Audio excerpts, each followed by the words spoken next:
ஜனவரியில் யானை தூங்கும், பிப்ரவரியில் புலப்பாயும், பாய்ச்சல் மயில் நடனம், பாத்திரலில் எலி விளையாடும், மே மாதத்தின் நாடு மேயும்,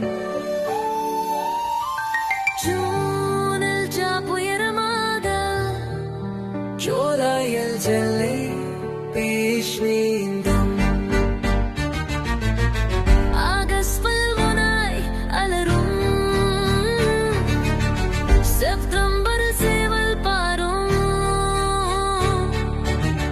அக்டோபரில் அணிலோடும், நவம்பரில் நரிக்கிறங்கும், டிசம்பரில் துவக்கில் பாரும், நான்கு கால்கள்